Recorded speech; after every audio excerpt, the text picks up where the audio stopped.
Terima kasih Saudara Taupasaka Rovin Budi Kusalo yang sudah membuka acara kita dengan hebat sekali. Sampai saya terbengong-bengongi. Dapat data dari mana saja ini. Ada aja, luar biasa sekali ya. Para suhu yang saya hormati, yang berkenan hadir dalam kesempatan ini, saudara-saudara semua yang hadir dalam kesempatan ini juga di mana saja suara ini bisa didengar. Satu kebahagiaan kita berkumpul bersama-sama untuk membahas tema yang memang luar biasa. Tema ini seingat saya sekian lama saya menjadi biku dan agak banyak rekaman CD maupun DVD yang dibuat, baru kali ini loh ada tema seperti ini. Buddha, Angel, and Demon. Hebat, hebat. Ya, tepuk tangannya untuk Medan dulu. Luar biasa. Sampai saya pikir-pikir, wah, ini kalau saya suruh menjelaskan ini,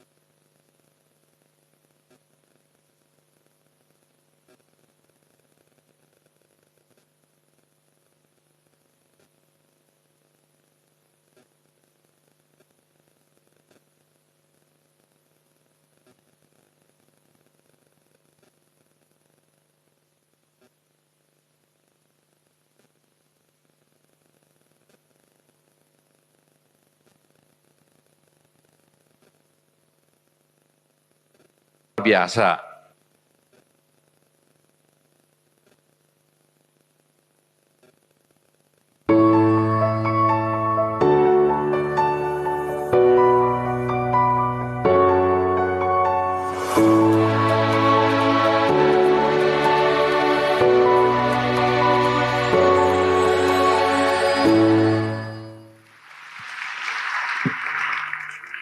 Terima kasih Saudara Taupasaka Rovin Budi Kusalo yang sudah membuka acara kita dengan hebat sekali.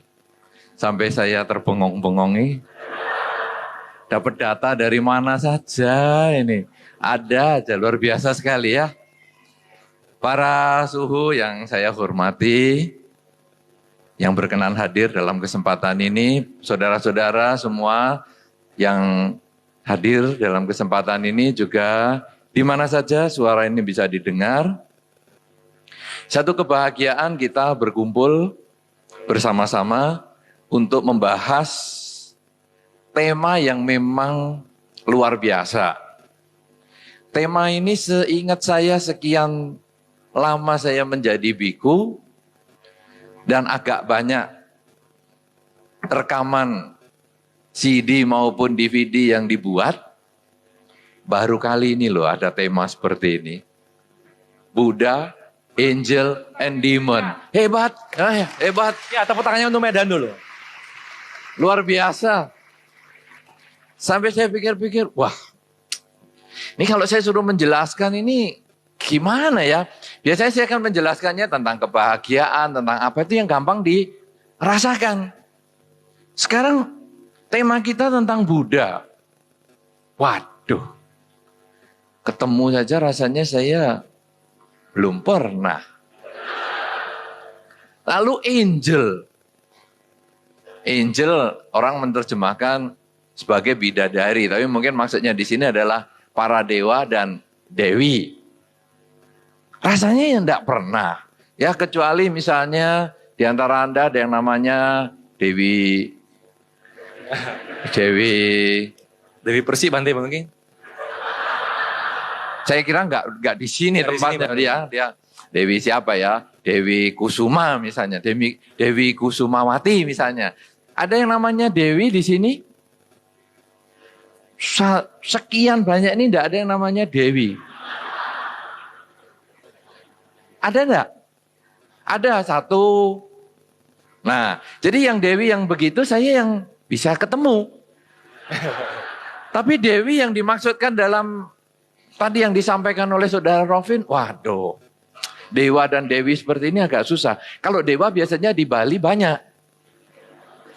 Dewa Brata misalnya. Saya ketemu juga itu. Dewa Brata. Itu nama orang soalnya. Tapi dewa, wah. Lalu demon. Makhluk halus. Demit. Saya ketemunya tadi si pembawa acara itu tadi. Saya saja sampai takut. Wih. Ada matanya yang merah. Di sana itu. Orangnya tuh. Tuh ada demon di sana. Tapi anak kecil kok nggak takut ya? Saya saja takut. Ada tanduk di bibir. Iya kan? Iya. Baru mulai. Tanduk kok di bibir. Ini baru mulai sudah nggak fokus. Jadi ada taring di kepala. Betul? Salah. Taring itu di kepala, tanduk itu di bibir, ya kan? Iya kan? Salah. Nah, mulai fokus ya. Bahwa sesungguhnya taring ada di bibir. Nah, tadi si demon itu pembawa acara menggunakan taring di bibir. Tapi karena panjang sekali. Ini taring atau air liur kering. Karena putih-putih panjangnya. Air liur kering apa ya? Ya, oke, saudara-saudara. Tapi kita akan mencoba, kita akan membahas tema kita tentang pet ini, ya. Buddha, angel, and demon. Saudara-saudara, kadang kita ngumpulkan tiga hal yang ini, Buddha, angel, and demon, itu untuk apa? Kadang-kadang tadi yang dikatakan oleh saudara Rofin, kita ingin sesuatu. Jadi kita datang kepada Buddha, ada Buddha Rupang misalnya, karena kita di Buddha kan susah ditemui, tapi ya Buddha Rupang lah kita datangi. Kemudian apa yang kita lakukan pada Buddha Rupang itu? Kita meminta. Dalam banyak kesempatan ketika saya di wihara mana saja, khususnya tempat yang saya tinggal, saya lihat ada umat Buddha yang datang membawa dupa satu tas besar. Istilahnya satu orang tadi mengatakan dupa segede Monas. Monas kok dibawa kayak dupa ya. Seberapa ini, heboh banget nih. Tapi dupanya besar. Sama ibu jari saya ini lebih besar dupanya dia. Kemudian dia datang. Datang, Bante, apa boleh sembahyang? Boleh, silahkan. Kemudian dia pasang dupa di dalam Dhammasala. Masangnya saja karena saking gedenya dupa, lama. Ngabisin korek wihara. Belum hidup. Sudah habis batangnya, belum hidup. Belum hidup lagi. Wah, korek wihara habis dah. Maka kita sediani sekarang korek gas yang gede itu. Ayo mau dupa segede berapa sudah. Ya, bisa ini terus hidupin. Sampai tangannya panas pegang sendiri. Nah saudara-saudara sudah dapat 3. Dihidupin semua. Kemudian diangkat dupanya dan dia mengucapkan kalimat yang saya tidak jelas. Saya pikir dia sih baca mantra. Baca mantra ini. Oke. Sudah selesai, kemudian dia keluar. Bante, terima kasih sudah selesai. Tuh, kamu tadi baca mantra atau apa? Baca parita apa ini? Rasanya bahasa Pali kayaknya ya bukan. Bahasa Mandarin bukan juga. Bahasa Sanskerta? Bukan juga. Pakai bahasa apa? Bahasa Indonesia, Bante. Oh, aduh, mikirnya terlalu jauh saya. Oh, hanya bahasa Indonesia, iya. Apa yang kamu katakan tadi kok saya sampai nggak jelas, kamu kayak kumur-kumur. Saya itu ngomong, oh Sang Buddha, kasihanilah saya Sang Buddha. Saya ini dari muda tidak pernah bahagia loh Sang Buddha. Rumah cuma satu, dari dulu cuma satu terus Sang Buddha. Saya kepingin seperti Sang Buddha, istana bisa 3. Menikah di usia muda. Saya ini dari dulu kok satu, dan jodoh kok susah loh Sang Buddha. Dia mengucapkan itu dengan rasa yang seperti tidak ada rasa salah itu loh. Dikiranya di luar itu rumahnya pada 5, 6 begitu. Jadi punya rumah satu tuh rasanya kayak kurang. Lalu saya ngomong, enak loh sebetulnya kamu punya rumah satu. Kenapa? Nah saya ini loh malah nggak punya rumah. Loh Bante wiharanya ini di atas 2 hektar, di bawah 4 hektar. Ini kan rumahnya Bante. Bukan. Saya cuman biokong di sini.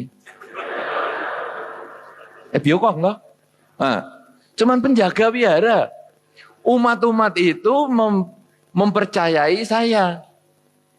Kemudian saya disuruh bangun. Ya sudahlah dipercayai ya saya bangun wihara begini. Tapi itu bukan milik pribadi saya. Saya hanya menempati ini, menjaga wihara ini sampai habis umur saya. Sampai saya lahir kembali atau tidak itu urusan belakangan. Tapi pokoknya sampai habis umur saya. Jadi saya ini cuma numpang tinggal. Ketika saya nanti sudah tidak hidup lagi di dunia, saya nggak bisa mewariskan wihara ini kepada yang lain-lain. Ini adalah milik umat Buddha. Jadi kalau kamu sudah punya satu rumah, sebetulnya sudah termasuk hebat. Lah kalau kamu kepingin punya istana 3 ini loh. Ya, kan katanya di dalam Dharma, wah dia mulai. Di dalam Dharma, kan disebutkan jenis-jenis anak. Ada anak yang sama dengan orang tuanya. Kualitasnya sama maksudnya. Orang tua punya rumah satu, anak yang kualitasnya sama ini, rumahnya ya 1. Orang tua punya anak 1, si anak ini karena kualitasnya sama juga anaknya 1.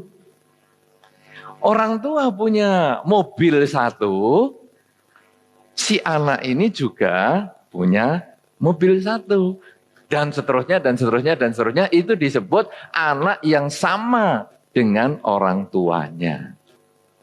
Saya nggak mau itu Bante. Saya mau yang kedua. Anak yang lebih daripada orang tuanya. Orang tua saya 1 punya rumah Bante. Saya kepingin 3. Kan makin generasi muda bangkit, harusnya kan lebih maju. Kalau dulu bapak saya 1, ngapain saya tetap 1? 3. Jadi kalau bapakmu punya anak 1, kamu pengen berapa? 3. Bapakmu istrinya 1, kamu pengen berapa? Berapa ya Bante? 3 atau 4? Loh. Lah kok? Wah ini berlebihan ini ya. Kalau bapakmu punya mobil 1, 3. Dan seterusnya, dan seterusnya. Lah tipikal anak yang ketiga adalah anak yang levelnya lebih rendah dari orang tua. Bapaknya 1, rumahnya, anaknya kontrak. Rumah 1 aja nggak punya. Bapaknya anaknya 1. 1 ini aja anaknya belum jadi-jadi. Bapak istrinya 1. Lah ini tidak punya istri, makanya anaknya tidak jadi-jadi, tidak punya istri kok. Bapak mobilnya satu. Ini punyanya sepeda. Dan seterusnya, dan seterusnya. Itu ada di dalam Dharma disebutkan ada 3 model anak begitu. Saya tidak mau Bante, saya kepingin sukses. Makanya saya datang ke wihara ini pakai dupa yang besar. Sembahyang. Minta kepada Sang Buddha. Supaya saya dapat banyak rezeki. Saya katakan, waduh. Kayaknya kamu ini kurang tepat ini. Kenapa? Dengan kamu pakai dupa segitu besar. Ruangan ini kecil. Kalau Anda yang pernah ke Balai Rejo, ya, ke tempat yang saya tinggal, Wihara Budigiri. Ruangannya kecil. Hanya muat orang 50. 50 aja sudah agak sumpek. Dengan dupa segitu besar. Itu jangan kata rezeki datang. Rayap, nyamuk, mati kena asapnya itu. Kalau sekarang tomcat, mati.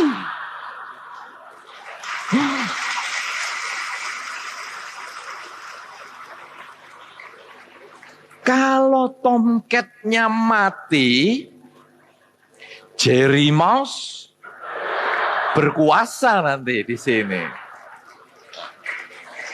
Ada lagi Tomcat sama Jerry Mouse, sehingga ada Tom and Jerry. Belum lagi karena ruangan sempit, dupamu segede itu, wasapnya di dalam tebel sekali. Buddha Rupang langsung hitam. Dipegang mukanya. Wah, minyaknya banyak. Akhirnya begitu orangnya pergi, saya ngomong sama yang jaga wihara, tolong dupanya dikeluarin dah. Kan dah selesai sembahyang, dupanya ditancepin di taman aja. Wow, di dalam ruangan banyak. Tapi itulah saudara, kadang ada di dalam pemikiran beberapa umat Buddha, sebagian dari umat Buddha yang belum memahami Dharma, menganggap Buddha Rupang itu adalah tempat meminta. Karena itu, di Indonesia khususnya, saya nggak tahu di Medan, orang kalau sembahyang kepada Buddha Rupang, itu maunya yang deket-deket. Jadi ini Buddha Rupangnya tuh langsung di depannya.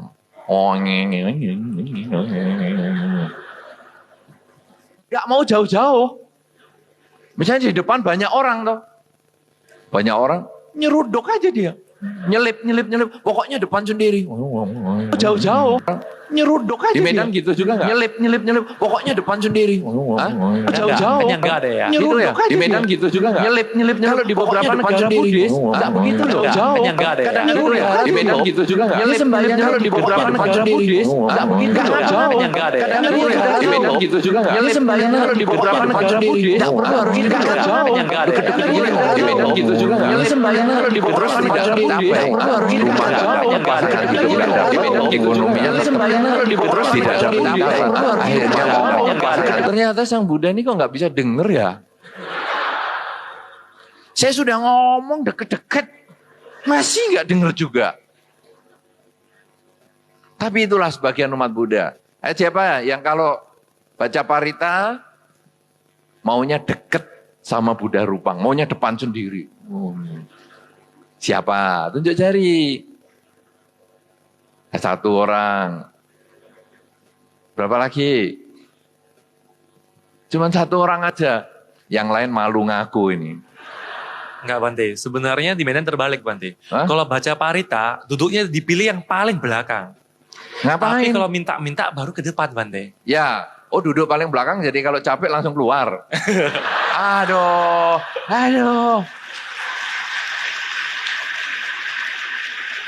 Ternyata duduk aja ada hong sui-nya ya. Ya ini yang maksud saya yang minta-minta itu. Mestinya kan depan sendiri semua toh. Maunya depan paling cikut untuk ke depan. Itulah beberapa pandangan yang kadang muncul di kalangan umat Buddha. Bahwa menganggap Buddha sebagai tempat meminta. Nah, kemudian sekarang yang kedua, angel. Angel, yang sebetulnya angel itu kalau di dalam kamus penghuni surga. Ya, kita membahas itu sebagai dewa atau dewi. Dewa dan dewi itu juga menjadi tempat meminta. Nama budaya Bante. Sehingga ya kasus yang sama lagi keluar. Pakai dupa yang besar. Kemudian depan sendiri. Di depan patung dewa atau dewi itu langsung wang lagi. Itu adalah yang dilakukan sebagian umat Buddha. Padahal sesungguhnya ketika kita melihat patung dewa atau patung dewi, apa yang harus muncul di dalam diri kita? Oh, para dewa, para dewi ini dulu adalah manusia yang mempunyai kualitas perilaku yang bagus. Sehingga beliau dihormati sebagai dewa atau sebagai dewi. Karena perilakunya yang bagus itulah beliau dihormati. Kalau begitu sekarang saya bukan seharusnya meminta kepada para dewa atau dewi ini. Tetapi sekarang saya seharusnya meniru perilaku-perilaku baik yang dulu pernah dilakukan oleh dewa atau dewi tersebut. Nah, dengan demikian maka ketika kita pergi melihat patung dewa atau dewi itu, baca namanya, itu bukan, oh ini namanya siapa? Oh ya, langsung sembahyang. Ya, namanya siapa? Sembahyang. Namanya siapa? Sembahyang. Bukan, namanya siapa? Gimana ya riwayatnya? Kok dia bisa jadi dewa ini gimana? Oh, ini dulu ketika dia sebagai manusia dia melakukan kebaikan gini. Oh ya, bagus. Saya sekarang menghormat dia dan saya bertekad. Saya mau melakukan kebaikan seperti yang para dewa ini pernah lakukan semasa hidupnya. Kan seperti itu. Saudara-saudara, ada satu cerita. Dulu ada satu pemuda yang luar biasa sekali. Pemuda ini suka berbuat baik kepada penduduk di tempat dia tinggal. Jadi, kalau dia melihat ada kotoran di jalan, dia bersihkan, dia pinggirkan, supaya jalan ini tetap lancar untuk dipakai. Ya, kemudian dia melihat paku di jalan misalnya, dia singkirkan dan dia pindahkan ke tempat yang aman. Kemudian ketika dia lihat banyak orang seperti ini, pada zaman itu belum ada kursi dan lain sebagainya, dia bersihkan tempat. Nah, dia bersihkan rumput-rumputnya supaya orang bisa duduk dengan enak. Kemudian dia melihat, waduh, dari desa ini menuju desa sana, agak sulit ya jalannya karena ada sungai. Oke lah, saya bantu bikinkan jembatan. Saya punyanya bambu, ya saya potongkan bambu, kemudian saya ikat-ikat, saya letakkan, saya bentangkan supaya bisa menjadi jembatan. Saya melihat ada binatang yang menderita ketika habis dijala oleh nelayan dan sebagainya. Aduh, sudah sini aku belinya. Berapa ini? Sebanyak ini. Oke. Kemudian dilepas di tempat yang aman, bukan di penggorengan. Dilepas. Kemudian lihat ada burung yang patah sayap, kemudian dia pegang, dirawat, ya. Kemudian sampai sembuh lagi, terbang lagi. Begitu seterusnya. Nah, orang ini sangat baik sekali. Kemudian kebaikan itu memancing temannya. Kamu kok mau begitu tuh kenapa? Loh iya dong. Saya membersihkan jalan ini kenapa? Karena biar orang lain kalau jalan mudah. Jangan sampai kena kerikil, jangan sampai kena paku.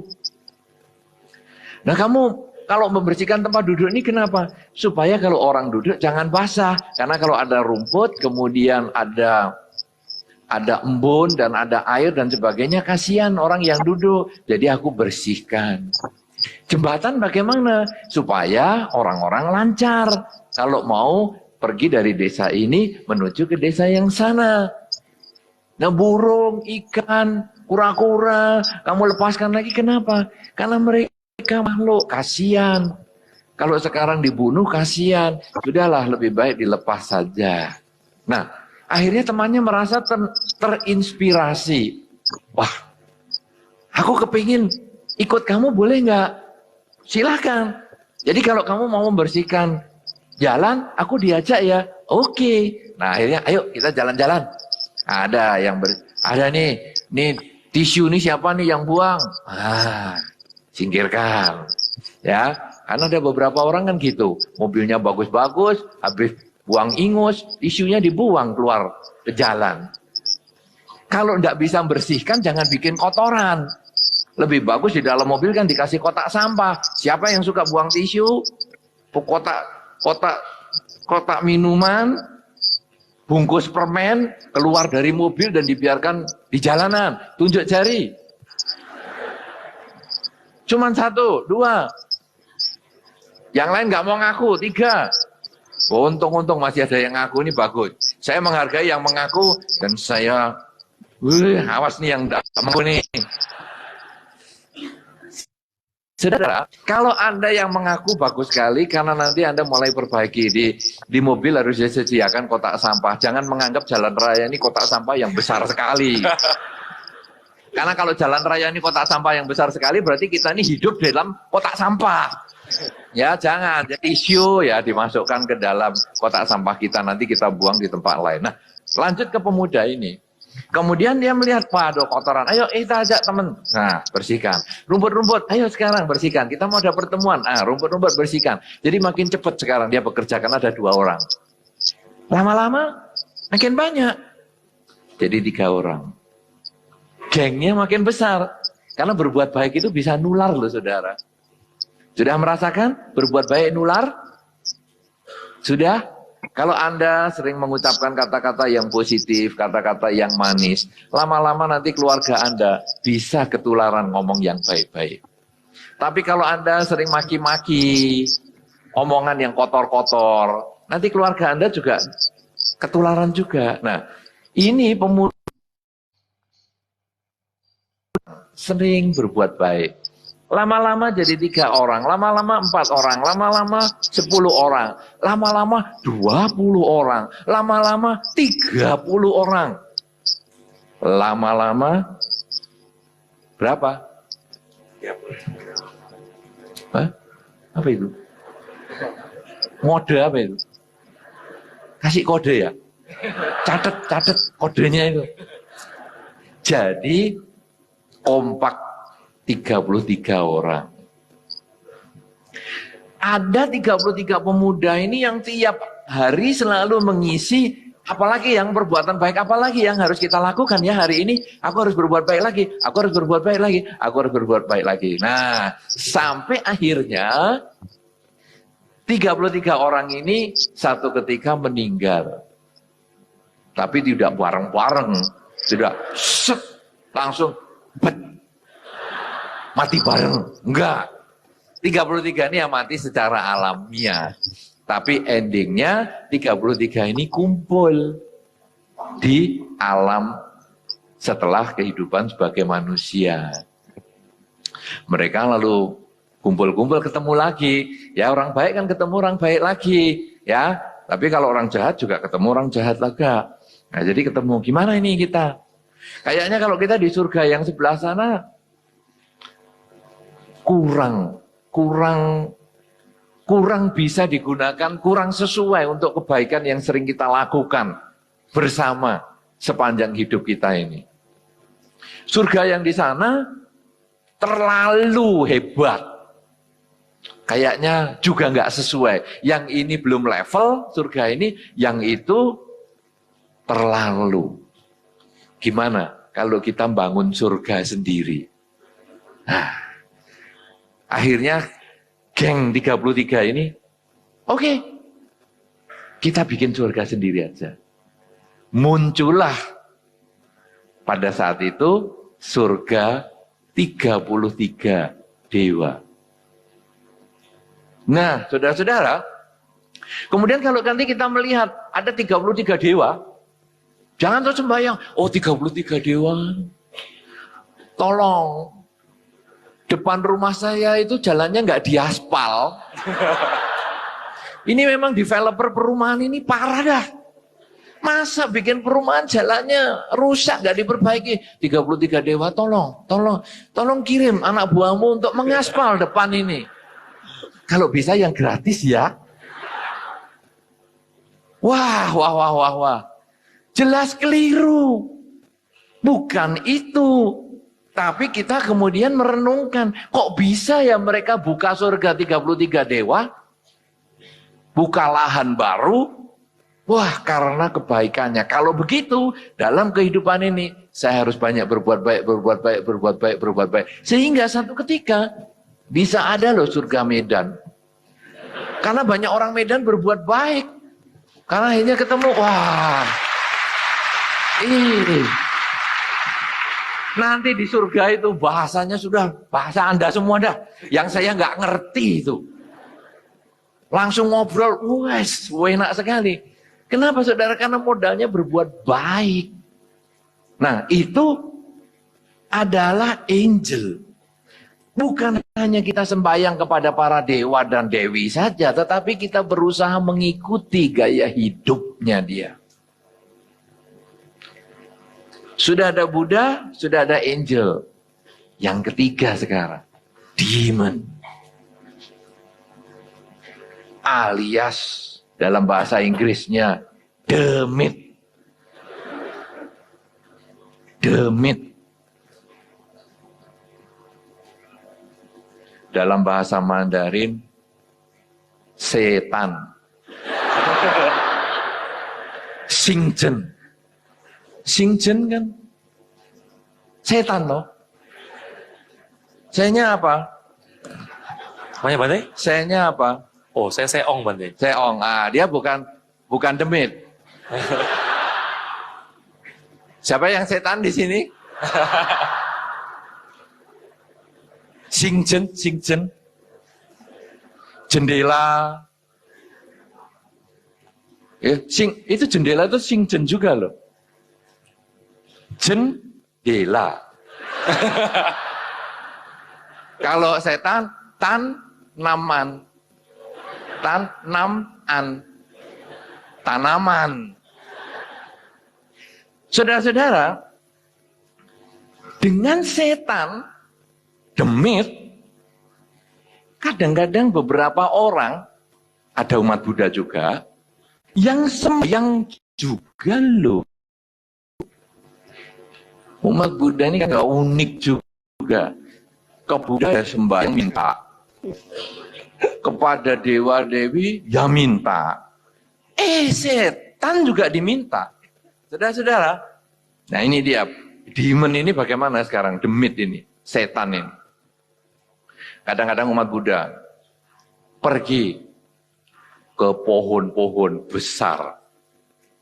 Pohonnya besar, apalagi dekat sumber air. Di sini ada enggak yang tempat meminta begitu? Muja begitu. Pohon kayaknya enggak ada sih Bante. Mungkin di Medan, mungkin di kota lain yang dekat sama sini, yang dikenal. Ada ya Bante. Dalam Sumatera Utara harusnya ada Bante. Harusnya ada. Anda belum pernah ya? Jarang-jarang Bante. Jarang berarti pernah dong. Mengunjungi mungkin pernah Bante, tapi untuk minta-minta belum. Lah ya yang pernah di mana itu? Yang biasa orang pada minta. Oh, biasa banyak di Medan yang terkenal sembahyang datuk Bante, di bawah pohon gede. Sembahyang datuk memang. Ya, semacam itu. Ini sembahyang datuk itu termasuk. Ya, nah jadi itu ya bawanya dupa. Tapi kadang-kadang kurang mantap. Bawa kemenyan. Sama, ritualnya ya sama. Oh, cuma objeknya aja yang diganti. Yang diminta ya sama. Minta mobil lah, minta pasangan hidup lah, minta anak lah, dan lain-lain. Saudara-saudara, makhluk halus seperti demit begitu. Demit di sini bahasanya sama toh. Bahasanya demit juga di sini. Setan itu ya. Nah, karena nanti demit dikira judul filmnya Jenlung. Demit itu. Itu demit, bukan demit. Saudara, makhluk halus kadang-kadang memang bisa membantu. Bisa membantu. Cuman karena Anda meminta bantuan, jangan heran kalau ada bayarannya. Ada satu kisah di daerah Blitar sana. Itu ada satu kolam tempat orang meminta kekayaan. Saya tidak sebutkan kepada Anda tempat itu, karena saya khawatir ada di antara kita yang mendengar malam hari ini atau rekaman ini nanti, dan kebetulan pas pikirannya baru buntu, lalu mengunjungi tempat itu. Jadi saya tidak sebutkan, tapi lokasinya di Blitar. Bukan di wihara tempat saya tinggal, pasti.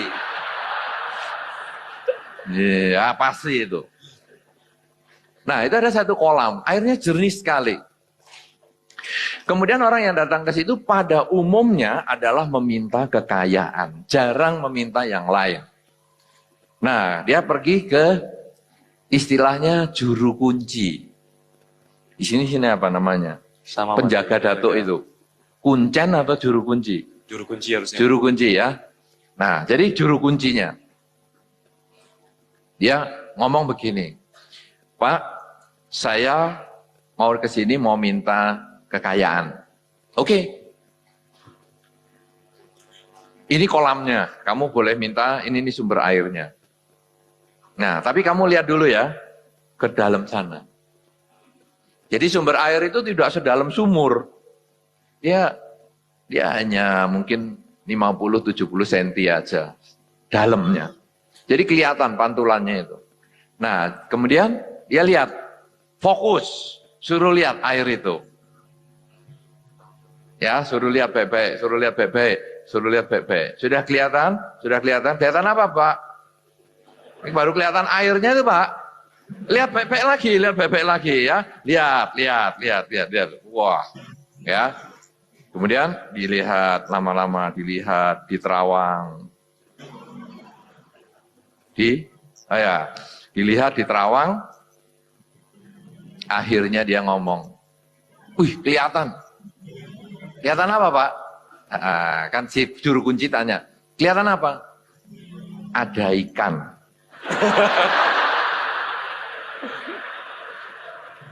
Nah, ini sungguhan ini kali ini.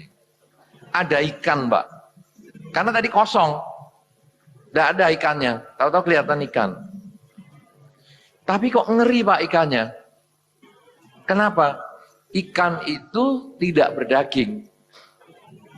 Dia hanya tulangnya. Tapi berenang. Jadi bukan tulang ikan. Tapi ikan yang tidak pakai daging. Tulang saja. Dia bergoyang-goyang. Terus apa? Kata si juru kunci lagi. Apa? Selanjutnya apa? Selanjutnya. Yang lebih mengerikan, Pak. Kepala ikan itu adalah kepala anak saya. Bagaimana nih, Pak? Itulah. Itu bayarannya. Kalau kamu memang mau kaya, pada saat kekayaanmu tercapai sesuai dengan apa yang kamu inginkan, makhluk di sini, demit di sini, dia tidak ngomong demit, tapi dia mengatakan makhluk penjaga di sini akan meminta anakmu untuk jadi peliharaan di sini. Yaitu jadi ikan, kepalanya anakmu, badannya cuman tulang belulang. Bagaimana? Pikirkan. Kalau kamu mau terus pengen kaya, lanjutkan. Lebih cepat, lebih baik.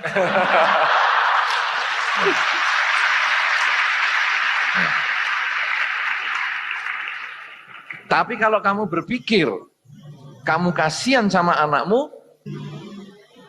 jangan lakukan. Nah, itu nanti dua pilihan. Akhirnya kan kadang ada orang yang, aduh kepengen kaya itu sampai apa saja akan dilakukan. Ya jalani sungguhan. Dan begitu kekayaannya tercapai, mati anaknya. Jadi ikan di situ. Itu ada satu tempat yang seperti itu. Itu adalah pemuja makhluk. Tempat yang lain di daerah Banyuwangi. Saya juga tidak sebutkan, pokoknya ada daerahnya. Kalau Anda kepingin, cari sendiri di sana. Itu ada hutan monyet. Hutan monyet. Nah, kemudian hutan monyet ini adalah tempat orang juga meminta. Itu ada satu pohon besar, ada tempat orang meminta. Juga minta kekayaan. Heran juga, banyak orang tuh ternyata cuman kepingin kaya. Ya, nah, karena ini hutan monyet, jadi kayanya mesti kaya monyet. Ya, tapi begitulah. Nah, itu juga ada juru kuncinya. Orang ini kalau datang ke situ nemuin juru kunci, kemudian dia ngomong, Pak, saya kepingin meminta kekayaan. Oke, kamu lihat dulu beberapa orang ini. Nah, di situ biasanya tiap hari ada orang yang membawa makanan monyet, pisang dan lain sebagainya. Saudara-saudara, tiap orang yang datang, satu orang, monyet yang datang ke depannya cuman satu. Jadi ini monyetnya banyak. Anda sudah pernah ke Bali belum? Ya, Pak, yang pernah ke Bali? Siapa yang pernah ke Bali? Satu orang saja, dua orang, tiga orang. Oke, sip, agak banyak. Siapa yang pernah ke Bali dan melihat tempat monyet? Yang monyetnya banyak. Satu, dua, tiga, dan banyak. Oke, sip. Nah, ini berarti nyambung. Ya, soalnya kalau saya cerita yang Anda belum pernah tahu, bagaimana nyambungnya? Nah, bagi Anda yang pernah ke Bali dan melihat itu tempat yang monyetnya banyak, itu kalau Anda bawa makanan, itu Anda bukan didatangi satu monyet loh. Dikeroyok. Banyak monyet. Ya kan? Anda yang belum pernah ke sana, bayangin aja. Ya minta maaf, karena di Medan saya belum pernah ketemu yang monyetnya banyak. Ada enggak? Hutan monyet di sini, atau kumpulan monyet-monyet di sini ada enggak? Dekat daerah Brastagi ada, Bante. Ada ya? Brastagi ya? Ya. Dekat hutan raya, Bante. Tahura. Taman Hutan Raya. Pernah ke sana? Sering lewat, Bante. Oke. Siapa yang pernah ke itu, hutan monyet? Di Brastagi? Hah? Liwat juga? Pernah bawa makanan Anda? Dikeroyok monyet banyak? Oh, dilempar karena takut dikeroyok toh? Ya, betul. Betul. Itu alamiah sekali karena monyet ya akan ngeroyok. Maka yang suka keroyokan itu sebetulnya masih ngikuti tradisi. Seperti itu.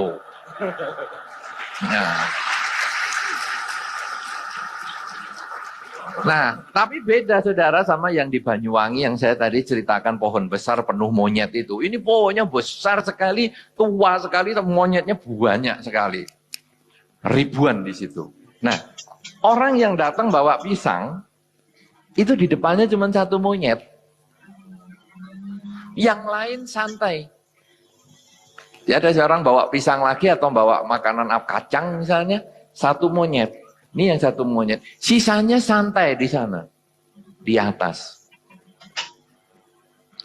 Nanti kalau ada lagi yang datang, salah satu dari rombongan itu, dia turun.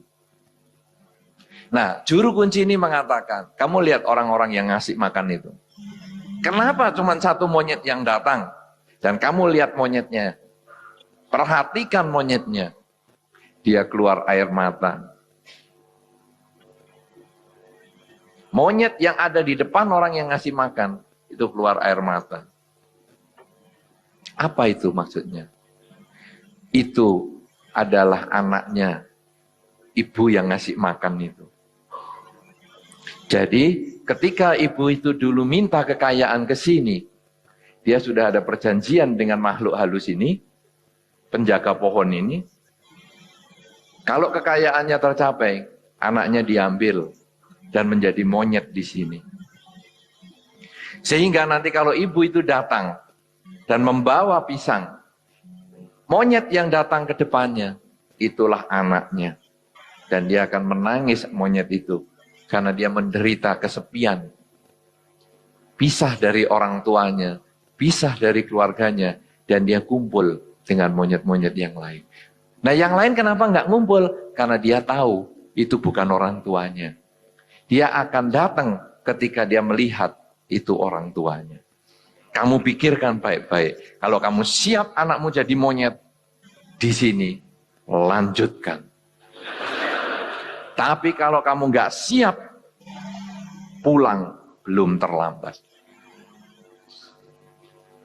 Gitu saja ya masih ada yang nerusin. Karena merasa kekayaan adalah satu-satunya yang harus dicari di dunia. Padahal kekayaan kan juga tidak kekal. Mati pun juga tidak kebawa. Tapi inilah ikatan janji dengan demon, dengan makhluk halus. Mereka akan bantu kalau ada bayarannya. Tidak ada bayaran, tidak mau bantu. Karena itu saudara-saudara, kalau sampai kita meminta kepada datuk-datuk dimanapun juga, risikonya harus ditanggung.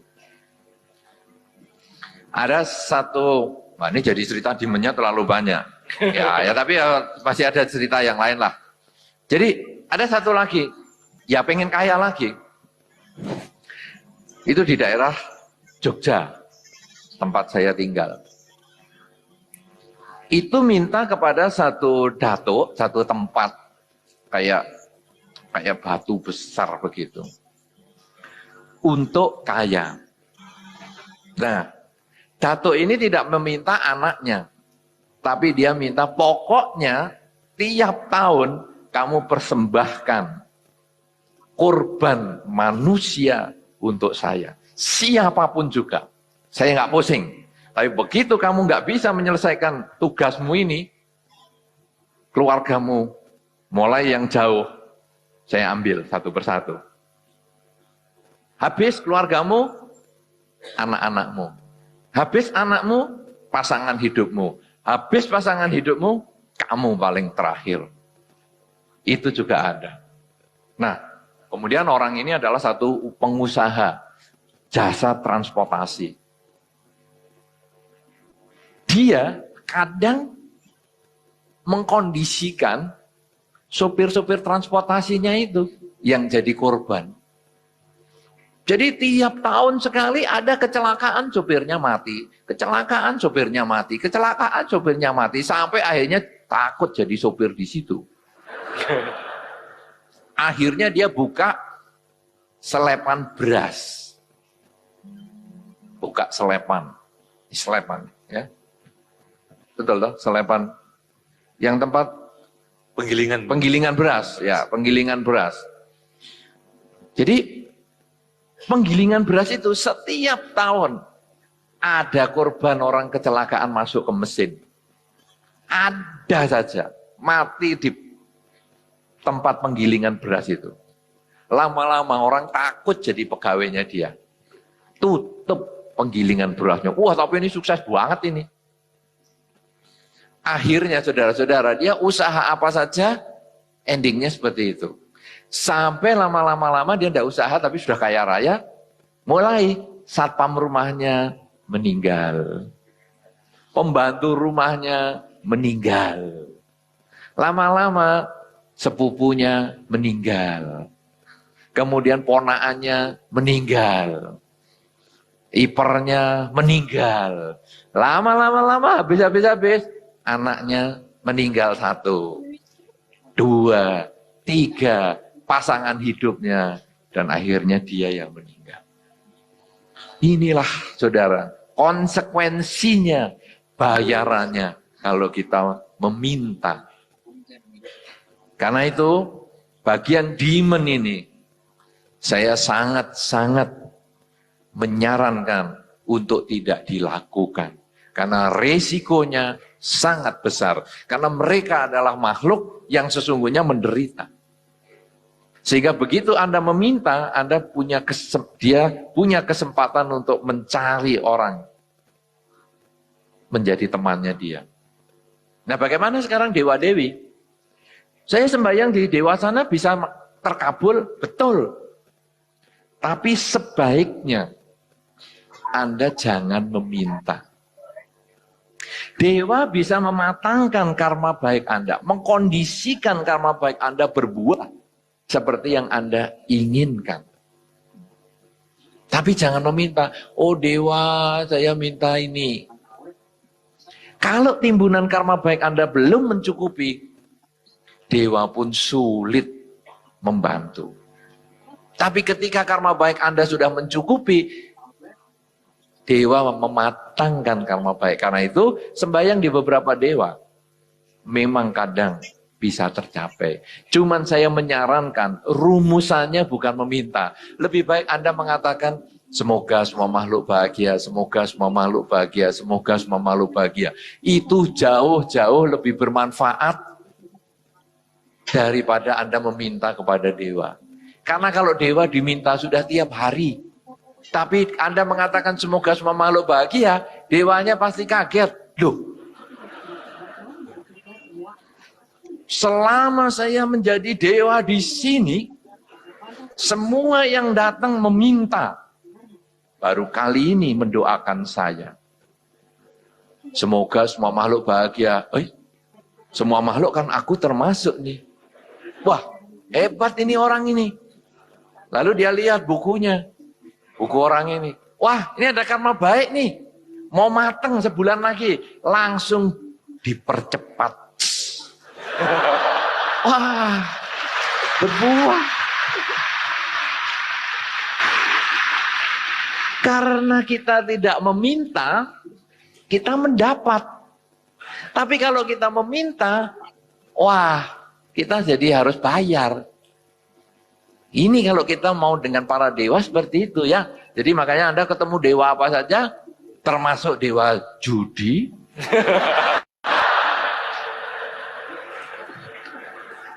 Ada beberapa orang saya lihat, loh ini dewa apa di rumahnya? Dewa judi, Bante. Modelnya begini ya dewa judi. Oh, Anda cukup ngomong, ini bagian dewa judi ini bagian sesat ya, saya jangan dilanjutkan ini. Tapi kalau di rumah ada dewa yang baik-baik ya, dewa keselamatan, dewa yang lain-lain, Anda cukup ucapkan, semoga semua makhluk bahagia, semoga semua makhluk bahagia. Ini dewanya goyang-goyang nih. Ada dewa nih, getar-getar. Hanya dengan ngomong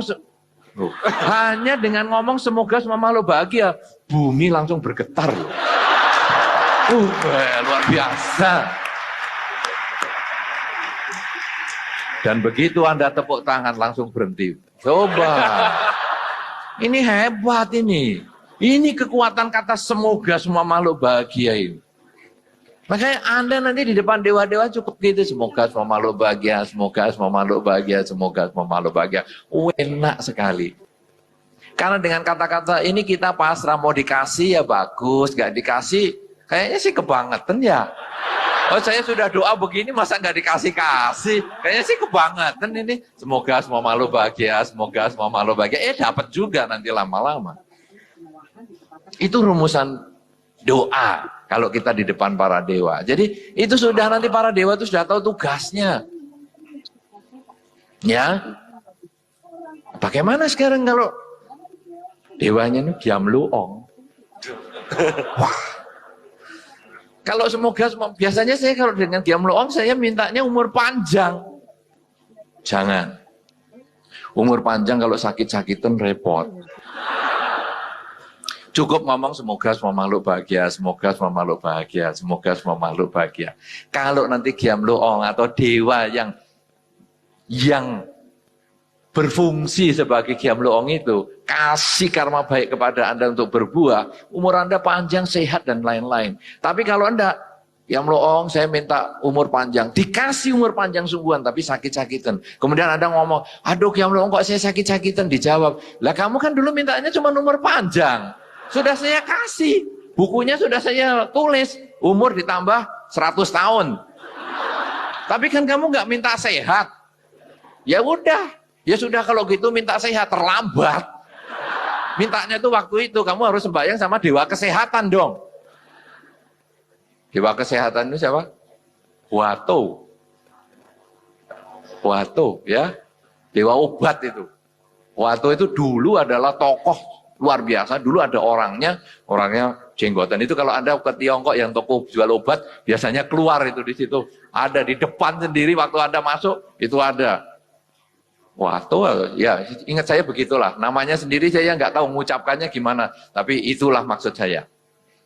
Nah, kamu dulu nggak ngomong sama dewa kesehatan. Mestinya waktu kamu sembahyang minta umur panjang, kamu juga ada dewa kesehatan. Oh ya, sudah tahu nih. Waktu mat yang kasih sekarang udah tahu. Oh, Gyamloong, saya minta umur panjang dan sehat. Sungguhan, umurnya 150 tahun sehat. Tapi miskin menderita. Nah, lalu protes lagi. Dewa, ini bagaimana? Aku sudah belajar. Panjang umur sudah dikasih. Ya kan kamu mintanya panjang umur. Sehat, sudah dikasih. Kita kan dulu udah bikin MOU. Untuk kamu panjang umur dan sehat. Lah kok saya sakit-sakitan? Nah kamu nggak ngomong suruh sehat. Kok saya miskin menderita. Lah kamu nggak ngomong biar kaya raya. Kamu harus ngomong sama dewa rezeki dong. Waduh, lah ini kontaknya kok banyak meja ini. Nanti sudah panjang umur, sehat, banyak rezeki, jodohnya nggak punya. Ya kamu harus sembahyang sama dewa jodoh yang bawa benang merah itu. Lah kamu nggak ngomong. Lah jodohnya sudah dikasih, tapi mertuanya jahat. Wah, sembahyang lagi sama apa lagi? Waduh pusing nanti akhirnya. Tapi kalau Anda ngomong, semoga semua makhluk bahagia, semoga semua makhluk bahagia, itu dikasih yang baik-baik nanti.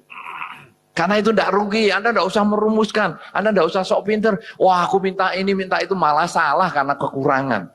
Anda tidak tahu soalnya.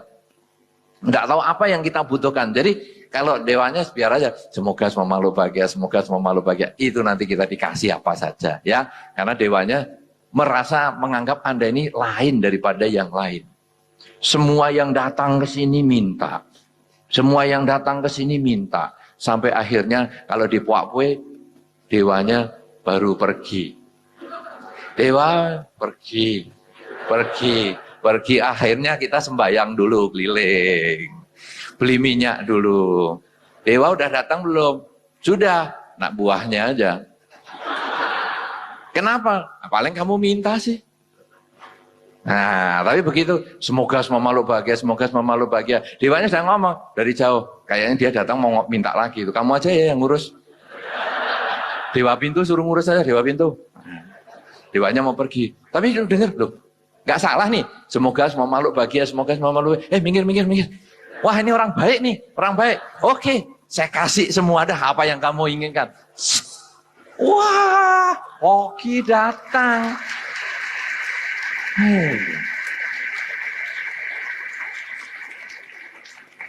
Itulah sebabnya saudara. Ya, makanya yang ngomong semoga semua makhluk bahagia, semoga semua makhluk bahagia. Lah nanti kan cepet bantai doanya. Ulangi sampai capek, boleh. Capek, kau silahkan. Ya, silahkan. Mau sampai jicap silahkan. Semoga semua makhluk bahagia, semoga semua makhluk bahagia, semoga semua makhluk bahagia. Karena ada beberapa orang kalau sembahyang di dewa kan lama. Kita sudah Kok belum dia? Belum. Lama banget. Oke lah, kita semoga semua makhluk bahagia, semoga semua makhluk bahagia, semoga semua makhluk bahagia, semoga semua makhluk bahagia. Noleh, udah selesai dia. Dia malah yang noleh kita. Kok lama banget kamu ya? Semoga semua makhluk bahagia. Karena kata semoga semua makhluk bahagia itu luar biasa loh. Kita makhluk, semoga kita bahagia. Keluarga kita makhluk, semoga keluarga kita bahagia. Tetangga kita makhluk, semoga tetangga kita bahagia. Dewanya makhluk, semoga dewa bahagia. Siapa di antara Anda dengan rumusan yang bukan semoga semua makhluk bahagia pernah doain dewanya? Ayo, tunjuk jari. Kali ini saya mau tanya soalnya, apa rumusannya? Saya juga mau belajar dong. Siapa di antara Anda yang tanpa menggunakan kata semoga semua makhluk bahagia mendoakan dewanya? Ada enggak? Tunjuk jari. Enggak ada toh. Jadi kan semua kalau di depan dewa kan minta yang lebih banyak. Saudara-saudara, kalau Anda tiap hari di SMS sama anak Anda, diajak omong anak Anda, hanya untuk minta terus. Ma, pulsanya habis. Pak, ini bayar sekolah. Pak, aku mau jajan. Pak, ini anak temanku ulang tahun, mau minta untuk beli kado. Pak, ini aku mau beli baju. Pak, ini ada iPad baru. Pak, ini ada ini. Wah, lama-lama apa yang terjadi dengan Anda walaupun itu anak Anda sendiri? Apa yang terjadi? Anda akan ngomong, mau apa deket-deket? Mau minta apa lagi? Masih kurang ya? Betul kan? Itu walaupun anak Anda sendiri. Nah sekarang para dewa, Anda kan bukan anaknya. Minta terus dari pagi, siang, sore, malam, pagi, siang, sore, malam.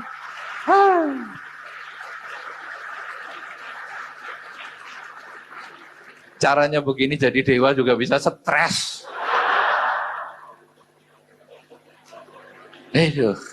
Karena itu dengan semoga semua makhluk bahagia. Kayak anak Anda juga. Begitu minta apa lagi? Enggak, saya cuma mau doain papa, mama semoga selalu sehat dan bahagia. Tumben, kamu enggak minta apa-apa? Enggak. Aku hanya punya satu permintaan yaitu papa, mama sehat dan bahagia. Yang lain enggak. Waduh. Langsung, ayo nak. Butuh apa nak? Saya kasih. Loh, beda. Cara berpikirnya sudah beda. Ayo. Enggak mau Pak, enggak mau. Enggak mau, cuma sedikit soalnya. Enggak mau, bukan. Hai. Cobalah Anda bayangkan Anda sendiri. Karena dewa itu kan dulu juga manusia. Jadi masih punya ketamaan, masih punya segala macam. Sehingga kalau dengan kita mengucapkan semoga semua makhluk bahagia, mendoakan seperti itu, cenderung malah apa yang Anda harapkan bisa terkabul. Nah sekarang kalau Buddha bagaimana? Buddha itu adalah orang yang sudah mencapai kesucian. Di dalam konsep Dharma, Buddha itu sudah tidak terlahir kembali. Nah sekarang Anda minta, oh Sang Buddha, saya minta rumah 3. Kayak engkau dulu kan istananya 3. Kalau seandainya Sang Buddha bisa jawab, rumah 3, istana 3 itu sudah aku tinggal loh itu. Nah, kamu kok minta saya? Nggak terlambat nih kamu. Sang Buddha saya minta pasangan hidup. Loh pasangan hidupku juga aku tinggal. Sang Buddha aku minta anak. Loh anak juga aku tinggal. Ya minta apa ini sama Sang Buddha? Semua ditinggal semua. Sang Buddha saya minta rambut saya hitam terus. Nggak bisa, wong aku aja digundul.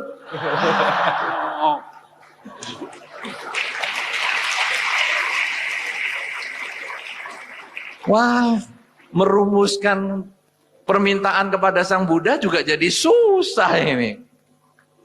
Lalu gimana sekarang?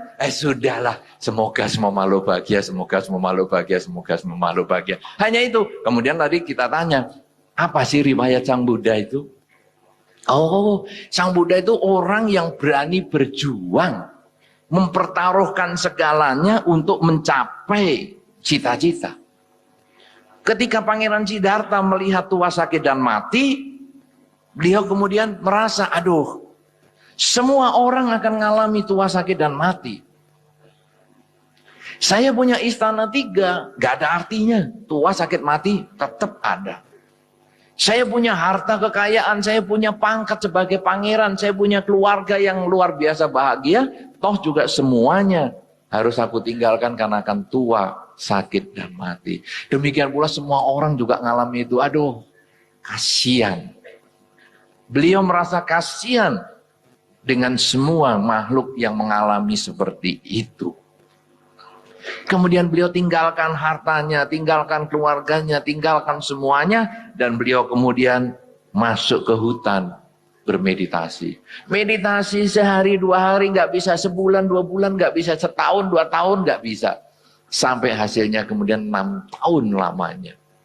Berjuang sampai 6 tahun. Akhirnya beliau mencapai kesucian. Begitu mencapai kesucian, oh ternyata kebahagiaan itu bukan karena punya harta. Kebahagiaan itu bukan karena punya keluarga. Kebahagiaan itu bukan punya kekuasaan, umur panjang. Kebahagiaan itu adalah ketika seseorang bisa melihat hidup sebagaimana adanya. Karena di dunia ini semua adalah netral. Kekayaan netral, keluarga netral, kekuasaan netral. Cuman pikiran kita yang tidak netral. Pikiran berisi ketamaan, kepingin kaya, kepingin berkeluarga, kepingin punya kedudukan.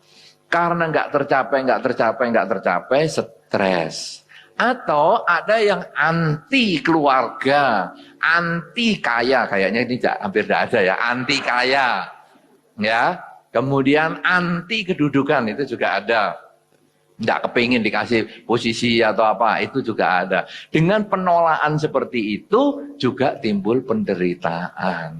Bagaimana sekarang? Oh, manusia itu jalani kesadaran hidup adalah saat ini, kita melakukan yang terbaik.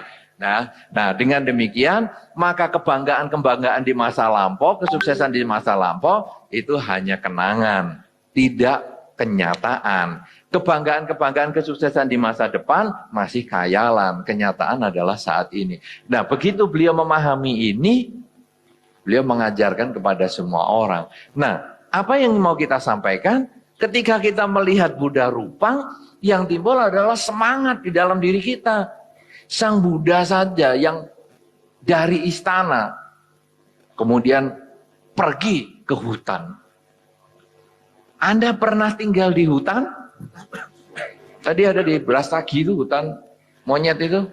Itu taman hutan raya, Bante. Hah? Kayak seperti hutan lindung. Hutan lindung, oke. Lindung itu kan nama binatang. Lindung itu kan binatang toh. Hutan, oke, ada hutan. Siapa yang punya kebun di rumah? Gak usah hutan lah, terlalu heboh. Kebun di rumah. Kebun gak usah luas-luas. Gak usah hektaran. Katakanlah 100 meter persegi lah. Ada? Oh, itu tunjuk jari anak kecil. Ada yang punya kebun. Sekarang begini, Anda dari rumah besar pergi ke kebun yang cuma 100 meter persegi itu. Duduk di situ. Tidak usah sepanjang hari bertahun-tahun. Hanya cukup jam 6 sore sampai jam 12 malam. Cukup itu saja. Apa yang terjadi, saudara?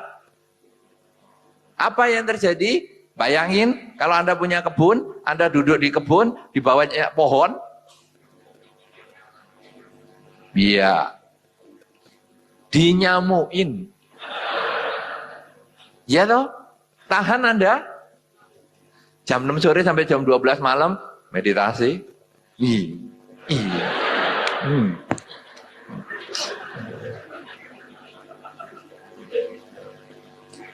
Itu Anda loh, yang tidak punya istana 3. Anda bisa bayangin orang di istana, begitu tepuk tangan, datang apa. Begitu jam makan, tepuk tangan, set, makanan datang. Jam tidur, tepuk tangan, set, kasur digelar. Jam mandi, tepuk tangan, set, air ngucur. Istana ini.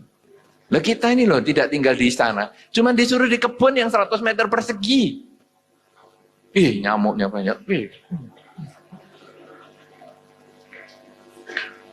Padahal yang beliau tinggal, Pangeran Siddhartha, hutan. Dan Anda bisa bayangkan hutan zaman dulu tidak seperti hari ini yang sudah habis. Hutan zaman dulu kan pohonnya gede-gede. Nyamuknya, saya kira juga nyamuk dulu lebih gede daripada nyamuk sekarang. Orang dulu kan juga lebih gede daripada sekarang. Iya kan? Kalau Anda pergi ke situs-situs kuno, di sini ada nggak situs kuno seperti candi atau apa? Sudah ketemu belum di sini? Belum, Bante. Belum ada ya. Kalau di Jambi apa sudah ada situs-situs kuno. Atau kalau Anda pergi ke Borobudur, Anda akan melihat tangganya Borobudur itu, tinggi-tinggi. Siapa yang pernah ke Borobudur? 1 orang saja, sak Medan ini. 3 orang, 4 orang, 5 orang. Aduh kasihan. Bikin tur dong ke Borobudur. Bukan Wihara Borobudur maksud saya. Kalau Wihara Borobudur semua orang sudah tahu ya. Ini bukan Wihara Borobudur. Ini Borobudur candi sungguhan. Anda yang pergi ke Borobudur, itu kalau Anda lihat tangganya tinggi-tinggi. Nah, sampai kalau orang nggak bisa naik, itu naiknya pakai duduk. Duduk di tangga atasnya, kakinya naik. Duduk tangga atasnya, kakinya naik. Oh, luar biasa. Saudara-saudara, saya yakin hari itu, tangga segitu itu, tangga yang normal. Bukan tangga yang dibikin heboh-hebohan, tinggi-tinggian. Tidak. Tapi itu tangga yang normal. Artinya orang dulu mesti gede-gede juga. Kakek nenek Anda mungkin lebih gede loh daripada orang tua Anda. Atau mungkin komco makco Anda mungkin lebih gede. Orang dulu lebih gede-gede. Nah, sekarang saudara-saudara, nyamuk di zaman Pangeran Siddhartha mungkin juga gede. Atau mungkin kita pernah jadi nyamuk pada zaman itu. Iya. Makanya kita kenal Dhamma juga, atau sekarang itu mungkin dulunya zaman itu nyamuk loh kita. Ya lumayan lah. Nyamuk-nyamuk di zaman Sang Buddha itu juga termasuk karma baik loh, mengkondisikan kita punya ikatan jodoh dengan agama Buddha di hari ini. Nah, saudara-saudara, kalau kita lalu lihat 6 tahun namanya beliau bisa bertahan dengan kondisi seperti itu luar biasa. Masa saya mengalami kesulitan baru 2 hari aja saya stres? Masa kemudian saya mau bunuh diri? Apa saya murid Sang Buddha yang baik kalau caranya begini? Saya, karena kesempurnaan saya masih kurang. Kalau Pangeran Siddhartha, Bodhisatta, 6 tahun menderita. Aku 16 tahun, nggak ngapa-ngapa. 60 tahun, nggak ngapa-ngapa. 6 kehidupan pun aku jalani. Wah. Jadi kita melihat Buddha Rupang itu sebagai figur contoh kehidupan. Sehingga membuat kita semangat untuk jalani hidup di dalam Dharma. Nah, dengan demikian Buddha, angel, and demon sekarang kita sudah tahu. Ya, ini kita bagaimana membuat rumusannya kalau ketemu Buddha Rupang atau patung-patung dewa dan dewi. Dan saya tidak menyarankan untuk demon, demit, makhluk halus, para datuk, saya tidak menyarankan para umat Buddha untuk melakukan pemujaan atau meminta sesuatu karena risikonya sangat besar dibandingkan manfaatnya. Nah, ini hal yang tema kita dulu. Kemudian sekarang saudara-saudara, apa yang membuat kita bisa sukses? Karena kadang-kadang kemudian kita ngomong, ya Bante kalau gitu jadi umat Buddha ini agak susah ya Bante. Lah enggak boleh minta. Patung Buddha enggak boleh dimintain. Katanya Sang Buddha sudah mencapai kesucian. Ya, Sang Buddha yang mencapai kesucian, saya kan belum Bante. Saya kan masih kepengin duit. Saya masih kepengin punya keluarga yang bahagia. Ya, repot nih Sang Buddha enggak bisa dimintain. Para dewa yang mau minta. Ya, Bantenya ngomong gitu lagi membuat saya kurang semangat nih. Nah, patung dewa di rumah saya banyak loh. Aduh, enggak boleh minta lagi. Aduh, repot. Demand sekarang. Ya, datuk ini, datuk itu, keris sana, keris ini di rumah saya ya banyak. Ya, sekarang gara-gara Bante aku kalau mau sembahyang takut ini. Gimana ini umat Buddha mau sukses? Mau tercapai yang diharapkan, tapi nggak boleh minta. Gimana ini? Nah, saudara-saudara, ini poin yang kedua yang saya sampaikan dalam kesempatan ini. Tadi Buddha, angel, and demon kan sudah beres. Sekarang poin keduanya, gimana kita tanpa Buddha, angel, and demon kita bisa sukses? Saudara-saudara, ada satu khotbah Sang Buddha di dalam yang tercatat di dalam Anguttara Nikaya. Kalau kita mau maju, itu sesungguhnya kita harus memahami dulu, punya keyakinan yang kuat akan hukum perilaku, hukum perbuatan. Artinya kalau di dalam Dhamma dikatakan, tanam padi, tumbuh padi. Tanam jagung, tumbuh jagung. Jadi Anda kepingin dapat apa? Lakukan itu kepada mereka yang membutuhkan. Saya kepingin panjang umur. Kalau mau panjang umur, jangan melakukan upacara selamatan dengan memotong ayam.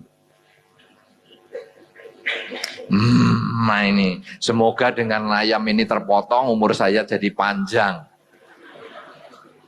Itu hukum perbuatannya bengkok.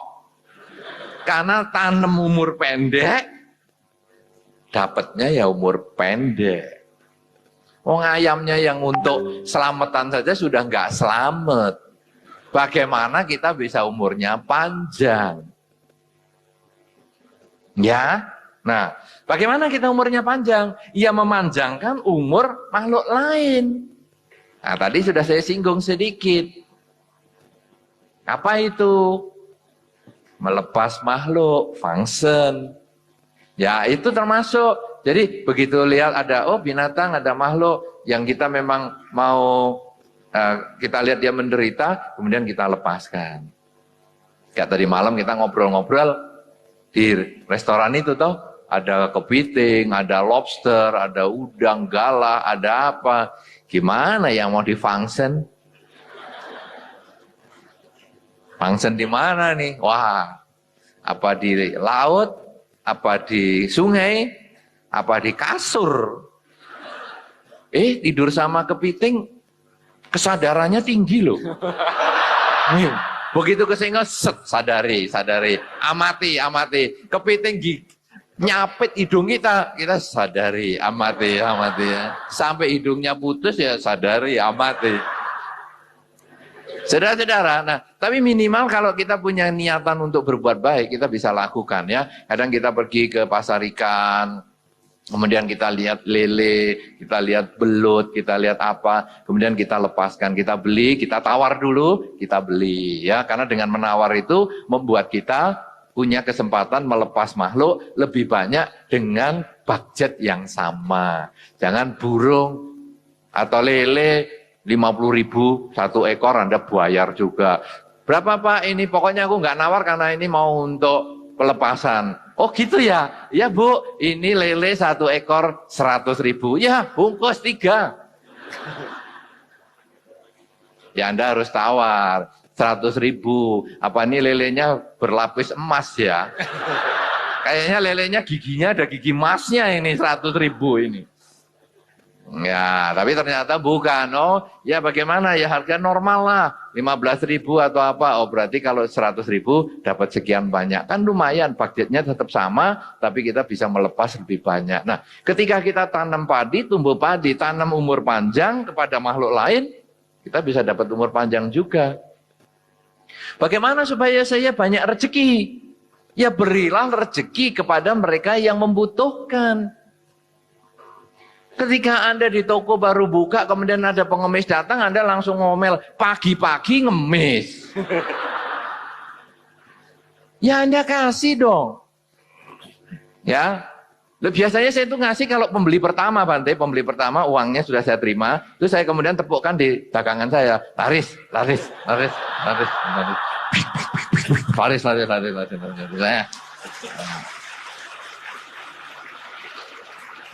Karena saya itu punya prinsip, Bante. Kalau pagi itu masuk duluan, sepanjang hari itu masuk.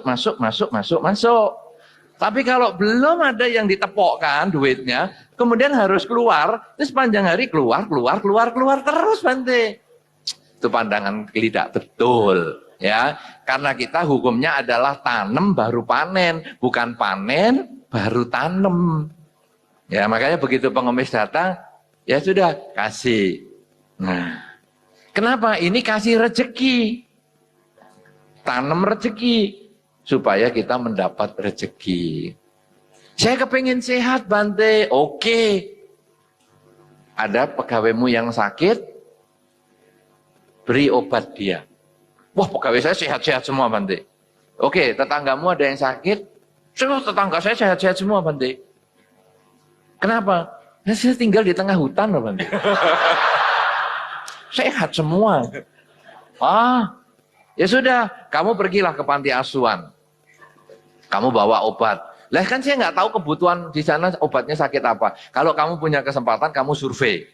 Dia sakit apa, ada yang sakit, biasanya masuk angin, misalnya ini karena panti asuhan orang yang tidak punya ayah ibu, yatim piatu misalnya, kadang-kadang sering masuk angin atau apa, ya kamu bawa obat generik yang untuk masuk angin. Tapi ini kalau panti jompo, wah ini banyak yang asma, Bante, kasih obat anti asma dan lain-lain. Jadi Anda berdana obat supaya Anda juga bisa mendapat kesehatan.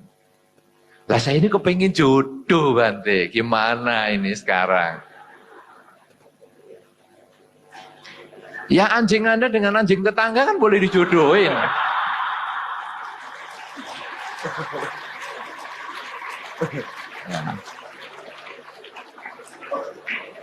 Nanti kalau Anda sering-sering menjodohkan anjing, lama-lama Anda juga dapat loh. Tentu bukan anjing dapatnya. Ya dapat ya sejenis. Karena Anda kan menjodohkan anjing dengan anjing, bukan anjing dengan kucing. Maka Anda dapatnya juga sesama manusia, bukan terus dapat anjing juga. Tidak. Aku mau jodohkan anjing dengan kucing, bisa nggak ya? Itu sesat. Ya. Nah, saudara-saudara, itulah keyakinan pada hukum karma itu adalah yang nomor satu. Apapun yang Anda lakukan dengan niat yang positif, itu akan kembali kepada Anda buahnya. Anda ingin bahagia apa, lakukan kepada orang lain agar dia bahagia, maka kebahagiaan akan menjadi milik Anda. Cara yang paling sederhana, saudara, kalau Anda menoleh ke kanan atau ke kiri Anda, berikanlah senyuman kepada orang di sebelah kanan dan kiri Anda. Coba senyum. Dapat senyuman kan? Yang kedua ini jangan dipraktekkan. Coba Anda menoleh kanan dan ke kiri, jangan dipraktekkan. Kemudian melotot matanya. Sambil menantang-nantang. Nanti kan dapat musuh. Apa yang Anda tanam, itu yang Anda panen. Itu hukum yang sangat sederhana sekali. Nah, itulah keyakinan yang pertama yang harus kita miliki. Yang kedua, saudara, Anda mau sukses mau apa tidak harus sembahyang kepada siapapun juga. Tetapi kalau mau sukses, perilaku Anda diperbaiki. Di dalam Dharma dikatakan mengembangkan kemoralan. Minimal Anda tidak melakukan 5 hal. Tidak membunuh, tidak mencuri, tidak berzina, tidak bohong, dan tidak mabuk-mabukan. 5 hal ini yang harus Anda kerjakan sungguh-sungguh di dalam kehidupan Anda sehari-hari. Karena 5 hal ini kalau Anda lakukan akan menimbulkan kegelisahan. Akan menimbulkan hal yang tidak nyaman untuk hidup Anda. Beberapa orang kadang-kadang bahkan di masyarakat kalau di Jawa itu sering nabrak kucing saja. Kadang harus berhenti loh. Di sini tidak ada mungkin ya. Ada kepercayaan seperti itu. Ada kepercayaan itu ya. Terus harus dibungkus baju katanya. Nabrak kucing. Itu sebetulnya kenapa? Karena begitu nabrak kucing, kadang bisa timbul rasa bersalah itu. Sudah melakukan pembunuhan. Nah kemudian dibuat ya upacara, dibungkus apa. Itu sebetulnya itu hanya untuk membuat kita tenang. Nabrak kucing hari ini sebetulnya hal yang biasa. Kucing larinya bagaimana, mobil itu lebih cepat. Kalau dulu orang sampai nabrak kucing, itu berarti ngebutnya luar biasa. Om suruh cuma sepeda pancel, kucing ketabrak sampai mati. Wah. Lah itu harus berhenti, kemudian diupacara itu supaya batinnya lega dulu, tenang, rileks. Akhirnya nanti waktu pergi bersepeda lagi itu lebih tenang. Tapi sekarang mobil was, kucing aja sampai bingung. Wah. Sekenceng-kencengnya kucing nyebrang, masih aja ekornya ketubruk lagi. Ya, nah jadi itu sebetulnya itu hanya upacara untuk membuat kita tenang. Tapi minimal melakukan pembunuhan itu menjadi tidak nyaman untuk kita. Kecuali kalau kita sudah terbiasa. Satu contoh saudara, apakah di antara Anda masih ada yang tangannya berfungsi sebagai giamluong? Jadi kemarin kita juga ngobrol, ada lobster tau. Padahal sebetulnya bentuknya serem sekali lobster itu. Wah, saya lihat potongannya itu, waduh, kayak monster sebetulnya.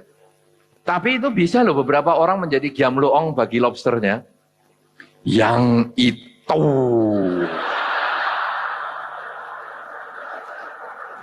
Langsung sama yang punya, set diambil, sereng.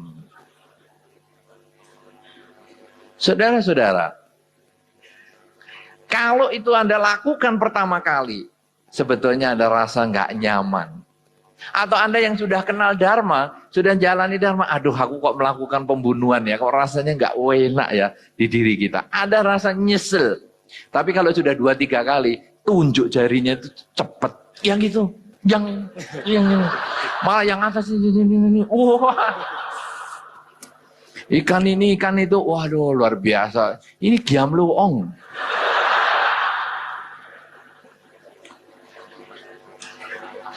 Saudara-saudara, kalau kemudian kita sudah tahu tentang Pancasila Buddhis ini, tema latihan kemoralan ini, lama-lama kadang kita merasa, aduh ndak enak ya membunuh. Membunuh nyamuk pun rasanya kok ndak nyaman sudah. Apalagi mencuri.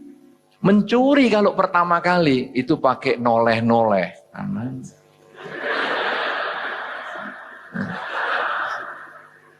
Tapi kalau sudah sering santai, kayak miliknya sendiri. Kenapa? Karena batinnya sudah berubah.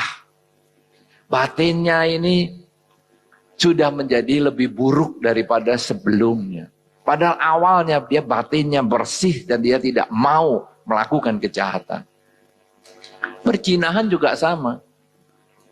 Perselingkuhan itu pertama kali menegangkan.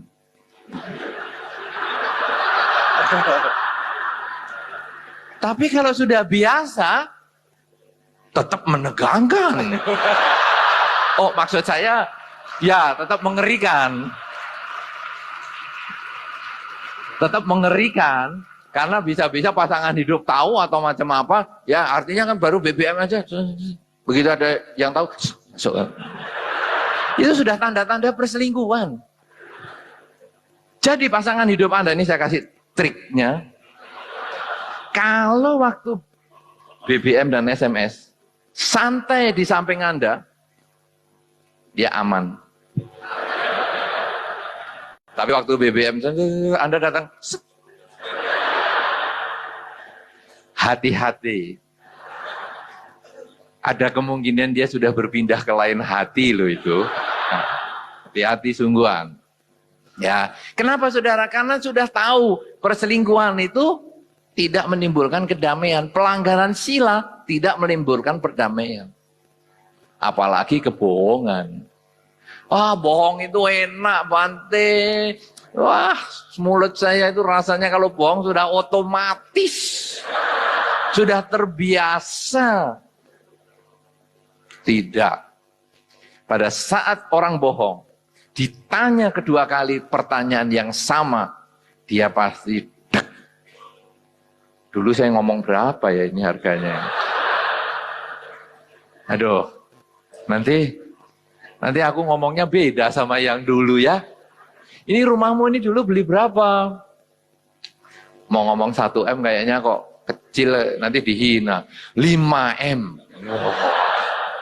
Oke. Satu ketika ditanya lagi. Rumahmu ini dulu beli berapa ya? Aku kepingin. Dulu berapa ya? 7M.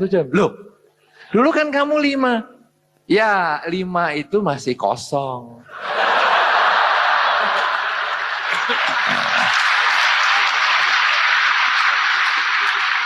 Kemudian saya tambah mebel, saya renovasi sana dan sini, akhirnya jadi 7. Oh ya, sudah. Terus tadi satu ketika, ini berapa ya dulu ya kamu pernah ngomong? 10. Loh, kok naik lagi? Itulah saudara, makanya kalau dipanggil polisi, Anda pernah mendengar berita-berita itu kalau dipanggil polisi, orang yang melakukan kriminal, dipanggil dari pagi sampai pagi lagi, lalu ditanya, berapa pertanyaan yang Anda jawab? Berapa kadang-kadang? 10, 16, 20. Padahal kalau diskusi, 1 jam aja bisa 20. Tapi kenapa saudara kalau di polisi bisa 1 hari 1 malam cuman 10 pertanyaan atau 16 pertanyaan? Karena balik lagi ke situ. Lama-lama ketahuan bohongnya. Tapi kalau yang jujur, balik ke situ jawabnya sama. Coba, misalnya Anda ditanya, rumahnya harganya berapa? 1M. Nanti berapa tahun lagi ditanya berapa? 1M. Ya memang ini jujur, nggak pakai mikir lagi. Tapi begitu bohong, langsung mikir. Makanya itu ada lie detector. Untuk ngetes bohong atau tidak. Itu salah satunya jantungnya kalau mau bohong, itu jantungnya lebih kenceng. Makanya orang kalau sering bohong, bisa loh kena tekanan darah tinggi. Tapi jangan dibalik. Tekanan darah tinggi berarti sering bohong. Enggak. Kambing adalah hewan berkaki 4. Hewan berkaki 4 adalah kambing. Salah, kucing juga berkaki 4. Jadi jangan dibalik ya. Jangan dibalik. Cuman kalau Anda sering berbohong, risikonya sakit jantung. Hati-hati. Kenapa? Karena jantung pasti berdenyut lebih kenceng. Ya, nah itulah pelanggaran sila. Loh, kalau minum gimana Bante? Ini kan tadi tidak membunuh, tidak mencuri, tidak berzina, tidak bohong, dan tidak mabuk. Mabuk enak loh Bante.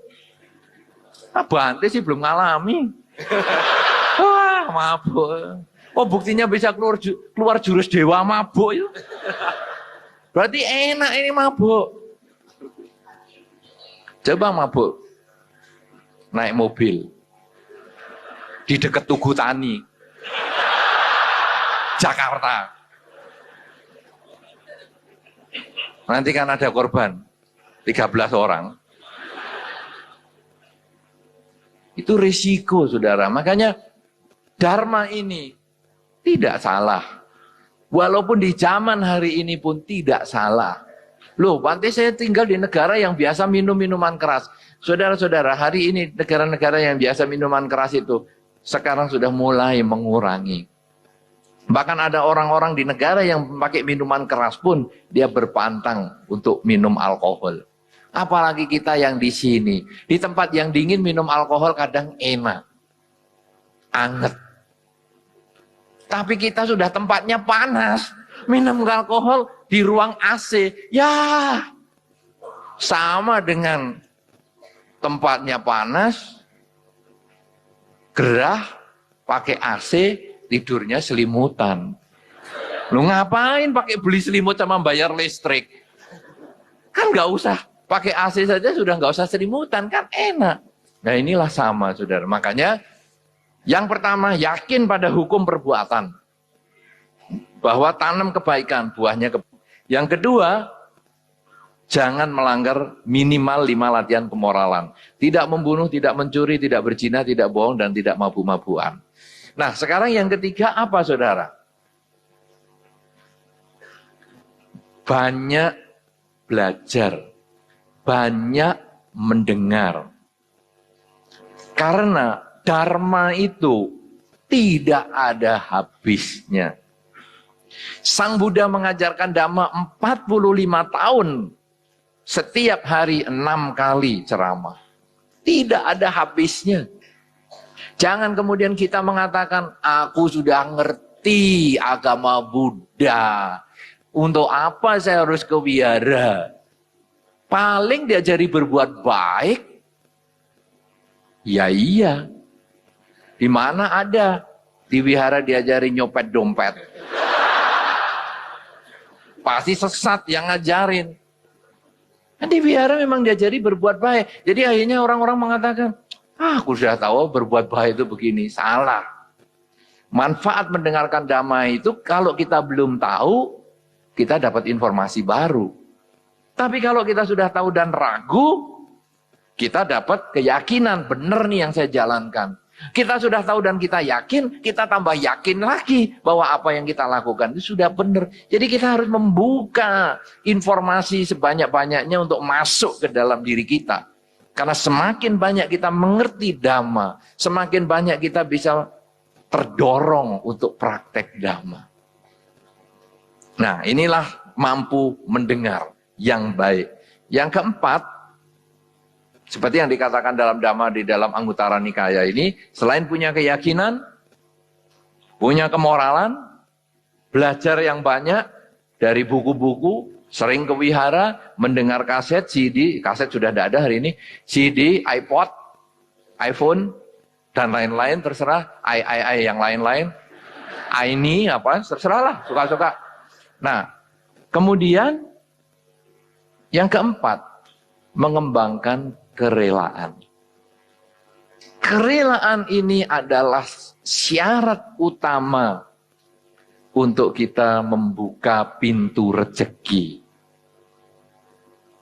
Di dalam Dhamma Sang Buddha pernah menyebutkan, ada 2 hal yang membuat kita sukses. Yang pertama adalah kerja keras. Yang kedua,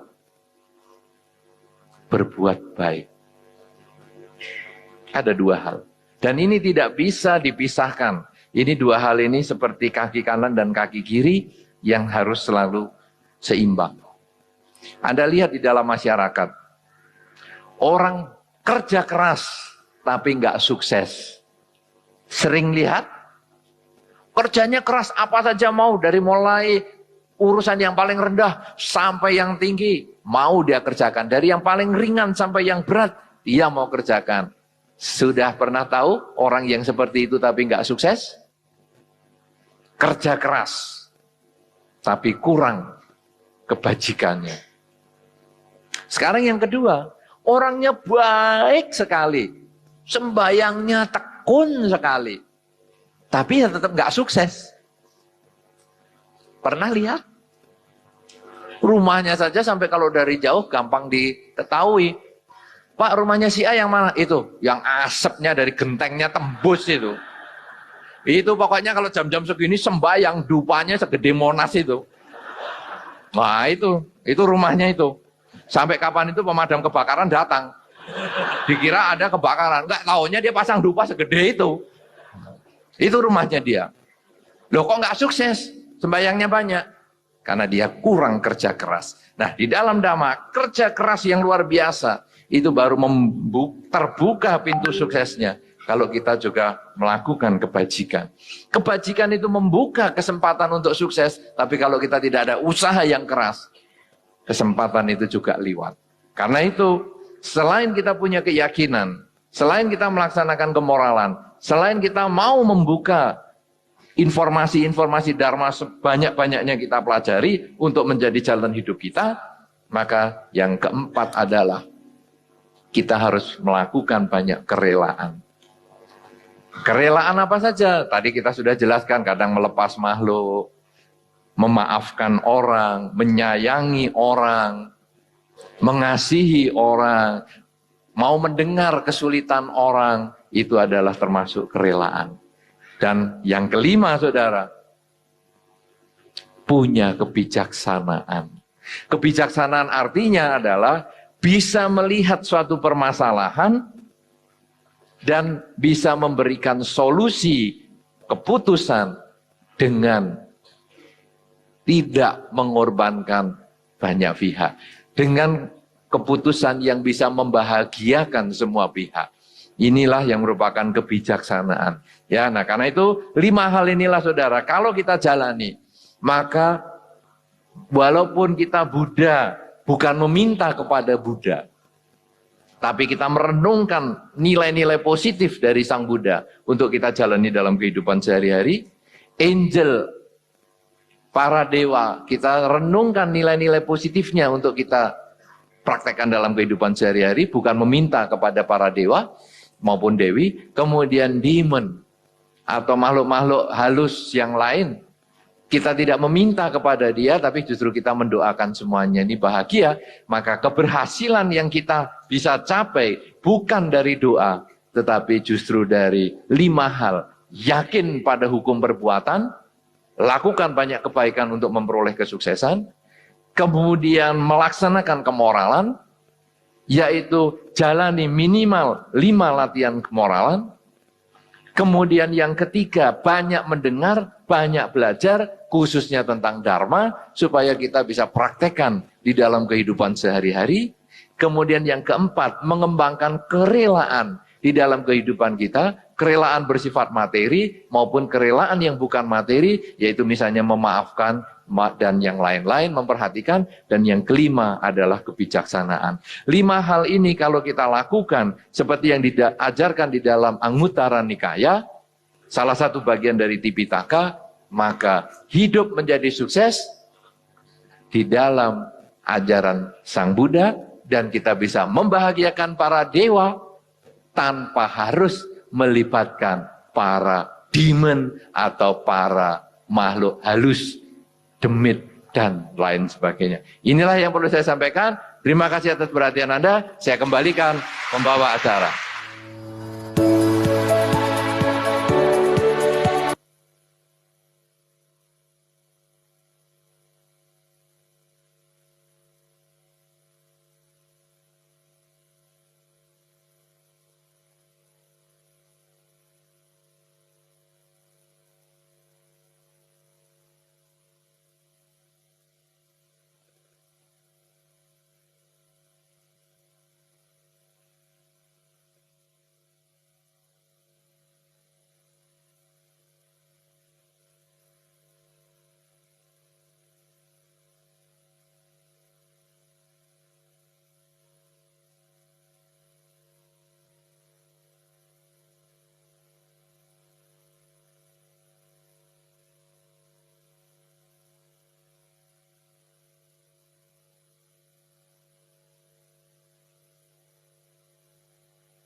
善因结善缘，慈悲大无边，宽阔的胸怀，动感天地间，斩断尘世缘，烦恼丢一片，跪拜在佛前，常常把经念，愿做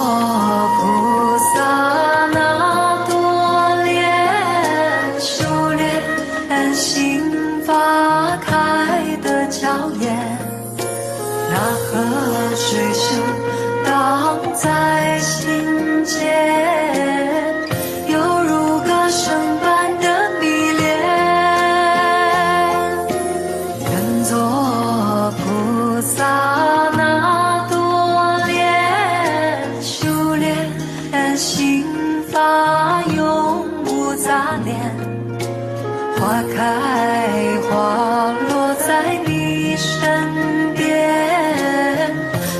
前世今生的水莲。